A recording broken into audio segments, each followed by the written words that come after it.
بسم الله الرحمن الرحيم.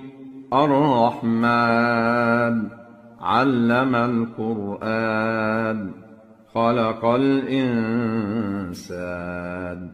علمه البيان. الشمس والقمر بحسبان، والنجم والشجر يسجدان. والسماء رفعها ووضع الميزان، ألا تطغوا في الميزان، وأقيموا الوزن بالقسط ولا تخسروا الميزان. والأرض وضعها للأنام، فيها فاكهة والنخل ذات الأكمام، والحب ذو العصف والريحان. فبأي آلاء ربكما تكذبان؟ خلق الإنسان من صلصال كالفخار، وخلق الجان من مارج من نار. فبأي آلاء ربكما تكذبان؟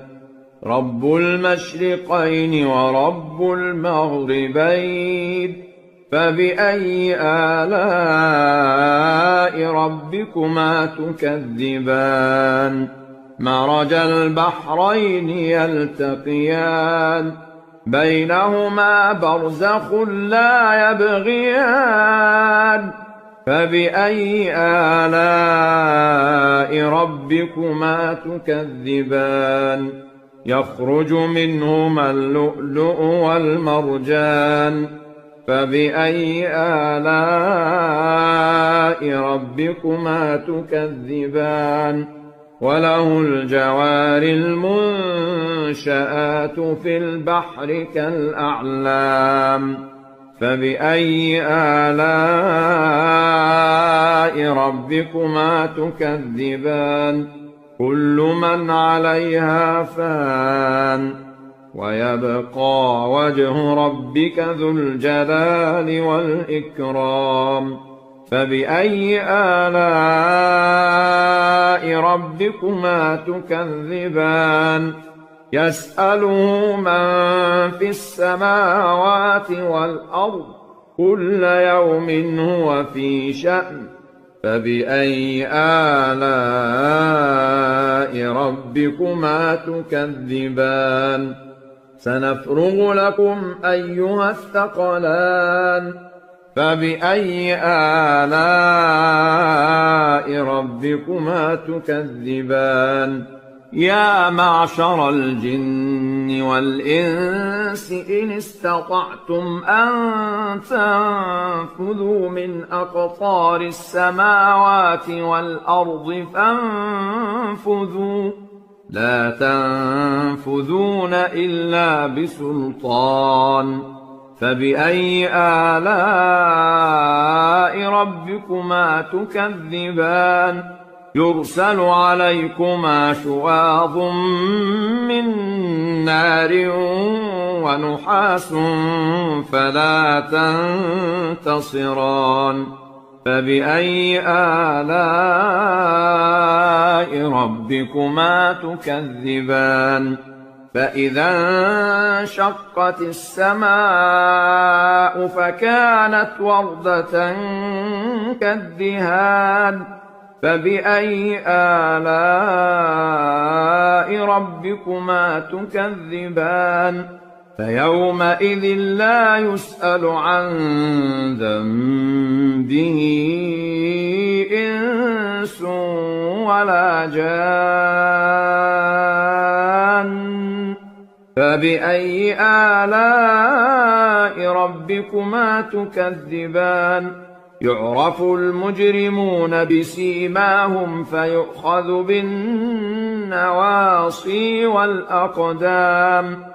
فبأي آلاء ربكما تكذبان هذه جهنم التي يكذب بها المجرمون يطوفون بينها وبين حميم آن فبأي آلاء ربكما تكذبان ولمن خاف مقام ربه جنتان فبأي آلاء ربكما تكذبان ذواتا أفنان فبأي آلاء ربكما تكذبان فيهما عينان تجريان فبأي آلاء ربكما تكذبان فيهما من كل فاكهة زوجان فبأي آلاء ربكما تكذبان متكئين على فرش بطائنها من استبرق وجنى الجنتين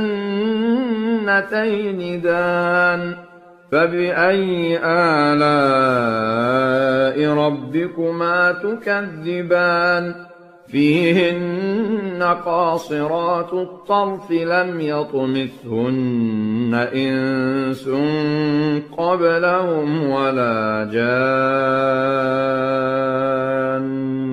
فبأي آلاء ربكما تكذبان كأنهن الياقوت والمرجان فبأي آلاء ربكما تكذبان هل جزاء الإحسان إلا الإحسان فبأي آلاء ربكما تكذبان ومن دونهما جنتان فبأي آلاء ربكما تكذبان مدهامتان فبأي آلاء ربكما تكذبان فيهما عينان نضاختان فبأي آلاء ربكما تكذبان فيهما فاكهة ونخل ورمان فبأي آلاء ربكما تكذبان فيهن خيرات حسان فبأي آلاء ربكما تكذبان حور مقصورات في الخيام فبأي آلاء ربكما تكذبان لم يطمثهن إنس قبلهم ولا جان فبأي آلاء ربكما تكذبان متكئين على رفرف خضر وعبقري حسان فبأي آلاء ربكما تكذبان تبارك اسم ربك ذي الجلال والإكرام